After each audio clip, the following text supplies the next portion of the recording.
Today we're going to analyze the most insane trench clearing combat footage I've ever seen. Please get in the trench, boys. We've created 2D map animations and 3D recreations to better illustrate the type of tactics used. He's right there. He's right in there. This battle is a by-the-book example of assaulting a fixed position. It reminds me a lot of the Band of Brothers Easy Company's assault at Brecourt Manor. I'm your average infantryman, Chris Cappy. Let's begin. This assault on a fortified trench actually began weeks prior to the real combat. It was executed by Chosen Company from the International Legionnaires.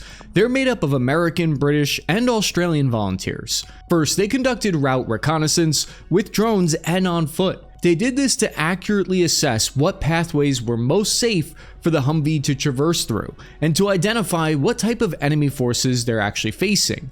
Their route was near the village of Pervomaiske, near Avdiivka. Some of the routes in this direction have been destroyed or obstructed by fallen down trees and craters from all of the artillery fire. There were a ton of anti-tank mines littering the path as well, as they discovered, so the infantry needed to sneak up on foot to see where the Russian positions were located and get eyes on their defenses. Chosen Company posts videos from a lot of their engagements on their YouTube channel, the International Legionnaires, but interviews from their actual squad revealed that recon intelligence showed the Russian trench had two separate positions. The forward one, which was an L-shaped trench, had a nicknamed position 105, and then the rearward one, nicknamed Shovel, was located 60 meters away, shaped like a T. Recon determined position 105 was likely their main fighting position, and Shovel was their kind of rest and refit area. They got eyes on two Russian squads from here,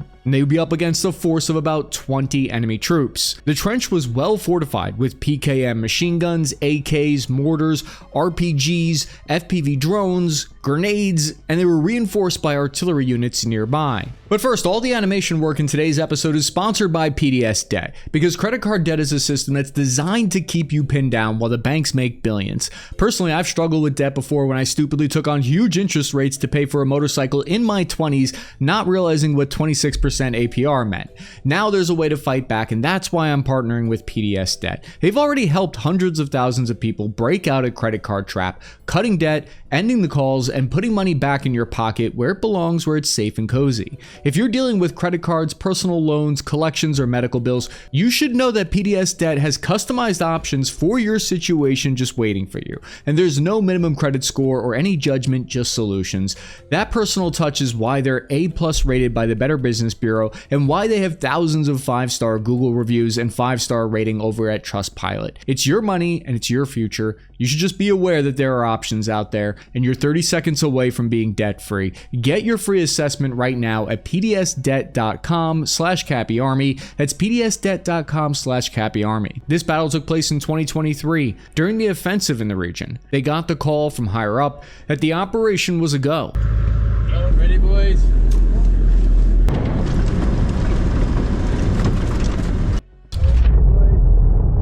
From the ORP, or Objective Rally Point, they zig through tree lines and they zag through brushes. For an infantryman, ironically, this can be one of the worst parts that oftentimes no one talks about. The tension, the nerves en route, heading there, right before actually hitting the objective, replaying your whole life before your eyes. The 5 Humvees from Chosen Company and a Ukrainian team drove for a few clicks, heading past the zero line, bypassing the enemy trench completely. Since they're carefully, meticulously plotted out exactly how they would infiltrate to the objective, they traversed the direction that has the most cover and concealment on the way to the trench line, because they knew they were going to be taking fire all the way in. The squad leader called in support elements from their engineer unit, and they deployed the American-provided MICLIC. This fires a rocket-powered explosive line charge, and it landed across the minefield and detonated, clearing a path that's about 150 meters long and 8 meters wide, certainly big enough for you to drive a convoy through. After the long explosive rope detonated, they traveled through the safe lane, and initially the Humvees passed through safely. The Humvees from Chosen Company leapfrogged the first Russian trench line, penetrating 600 meters deep in order to hit the rear defensive position 105 and Shovel. By doing this, Chosen created confusion for the enemy, because they were not expecting this unconventional, risky approach. As soon as Chosen Company got within small arms range, the Humvees acted as bullet magnets, drawing fire from the enemy. RPGs and mortars start raining down on them, just barely missing one of the Humvees. However, the MICLIC explosive had missed clearing one of the mines, and one of the Humvees detonated a landmine right as they were getting on the objective. This sent dirt and dust flying up everywhere and created confusion. Miraculously, no one was killed or even severely injured. The Humvee protected them. The Humvees got to within 50 meters of the trench line, which is where they dropped them off at 3 separate locations that they previously planned for. This was part of the plan, to help cover the 2 squads as they moved in to assault the trench. The American, British, Australian volunteers from Chosen Company poured out of the Humvees and began laying down suppressive fire on the enemy trench.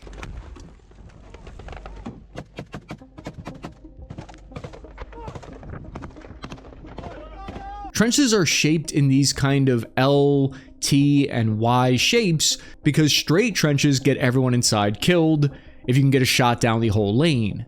And shaping them this way prevents grenades from blowing the whole trench up. It creates interlocking fields of fire, as we'll see. They can shoot left and right for both trenches without exposing themselves to incoming fire as much. The 2 assault teams from Chosen Company hit the shovel T-shaped trench, and at the same time, the Ukrainian assault team hits position 105 to the left.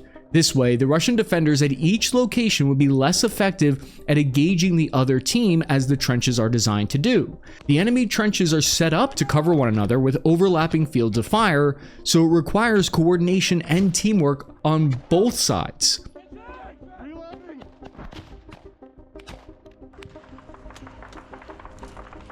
Chosen Company is going into tunnel vision here. Psychologically, as an infantryman, during a fight like this, your whole world collapses and you focus on what's happening directly in front of you. Troops have to fight this instinct and stay aware of their surroundings. However, the Ukrainian element was accidentally dropped off about 100 meters too short by the drivers, so the timing was off, and those guys had to run up to their objective on foot about 100 meters away. This is the fog of war at work. This meant all fire from both trenches was directed at Chosen Company for the moment, until those Ukrainian reinforcements could arrive and engage the other trench. You can even make out an RPG fly right past this soldier's head on his GoPro footage as they're exiting the vehicles. At this point, the squad needs to push up because they're in what's called the fatal funnel right now, and they know they need to start making their way into the trench, or they only have a few seconds left before they're screwed. The soldiers get out of the destroyed Humvee and continue pushing on the trench. The remaining working Humvees, having offloaded the dismounted infantry, start to evacuate now. They can't stay on the objective any longer or the vehicles are going to get shredded and they'll have no way out. They successfully exfiltrate out of the line of fire and the Humvees take off. In order for the infantry to successfully move up on the trench, they start throwing frag grenades at the entrance of the trench. And this enables them to move up to the furthest edges of the trench. Alpha Team pushes up on the Russian troops and backs them up enough to clear what's called a breaching entry point for the trench. Weapon up, weapon up. Let's go, boys, we're good. Get down, get down, get down! They move into the trench on the left, which is like breaching a door, but 10 times more pucker factor. Alpha and Bravo team from Chosen both enter the trench from different sides. This is what violence of action means. They move with motivation. A lot of people think suppression is about hitting the target. It's more importantly about making the enemy not want to raise their heads. It might look like they're firing randomly at the horizon, but each shot that they fire keeps the opposing forces' heads down because what they're hearing are ricochets and whizzes, even if bullets are passing 5 meters overhead of them. Here we see that there is a Russian soldier right directly 2 meters in front of them, right here at the entrance to Bravo team's side on the right side of the trench. This is the make it or break it moment. As they cross into the trench, they have to trust one another to cover the different lanes of the trench to the left and to the right. One of the soldiers from the Foreign Legion is hit by spraying fire from 20 meters away. He's wounded at the entrance, but he's still alive. Another one of the squad throws a grenade down the trench, and the Russian soldier tried to pick it up, tried to throw it back at them, but it exploded, killing him. Over at the other part of the trench, the other fire team, Alpha Team, starts to make progress, breaking through to the makeshift first bunker. Two of the soldiers are positioned at the little dugout when they spot an enemy. They return fire 2 meters in front of them, dumping their entire mags at him, but he ducks away and they're unsure if they were able to get him. Ready? Frag out! They immediately push into the first dugout there and fire shots left and right to clear it out. They use this fortification as a moment to catch their breath and to reload.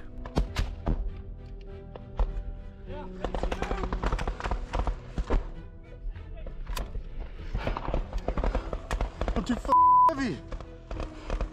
Combat like this is basically like your brain trying to run 20 tabs at the same time. If there's a break that you can catch, you have to do it. From there, the squad pushes up through the trench where it forks. Each dugout looks like a dark black pit. It's impossible to tell what's waiting in there. You okay? It's a J!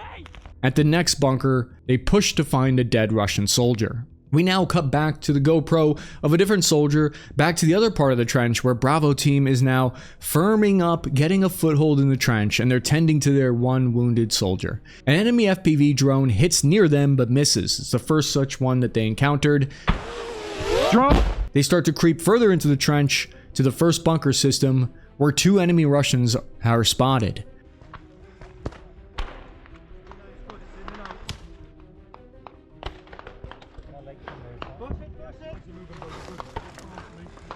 This is a textbook example of the key elements of assaulting an objective, which is speed, surprise, and violence of action, as we'll see. The International Legion throws grenades at the bunker.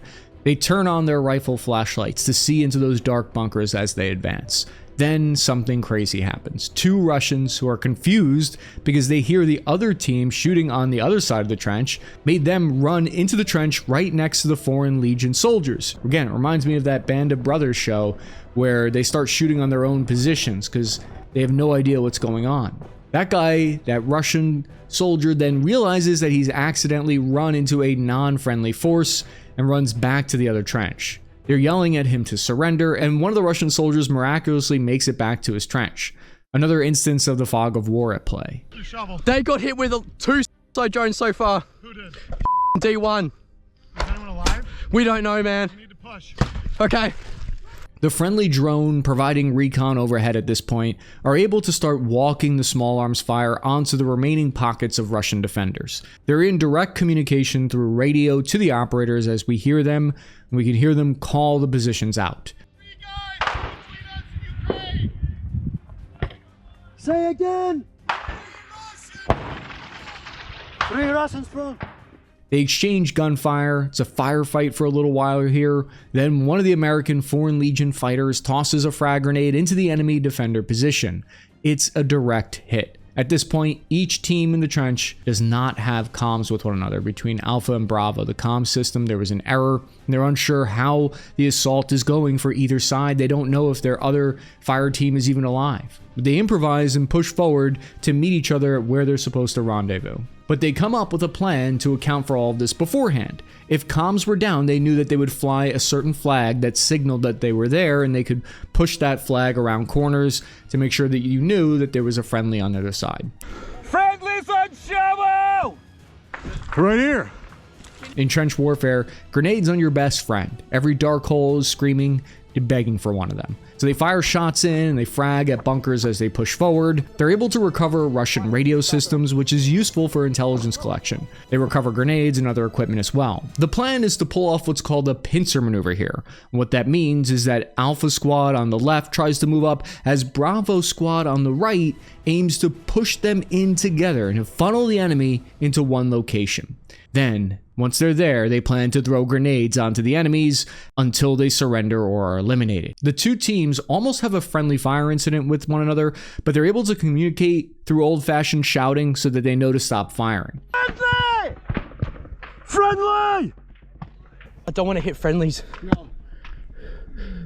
Because at this point, Alpha and Bravo, the 2 fire teams, are able to link up with one another, and they know that they've now cleared that whole trench. They search the fallen body of a Russian PKM gunner, and as the International Legionnaire soldier searches him, he says, as a cold, candid moment, Bad day at the office, mate. Then a Canadian International Legionnaire fighter and gets hit by an enemy FPV drone strike. Holy Jesus. This whole battle happened earlier in the war in between 2022 and 2023 when the skies weren't yet filled with drones that might have prevented an assault like this from even happening. But Canadians are tough as hell, and he survived just with his bell rung. At this point, from interview footage with the International Legion, they said that the Russians started launching artillery with poison gas rounds at them, but the gas blew away from their position because the wind was blowing away, which kind of shows why poison gas never became a huge, frequently used weapon after World War I. Having cleared both trenches though, they exfiltrated from there later on. They loaded back up on the Humvees and eventually left. No killed in action in this whole trench assault for the Ukrainian side, and only 2 or 3 soldiers wounded in the battle.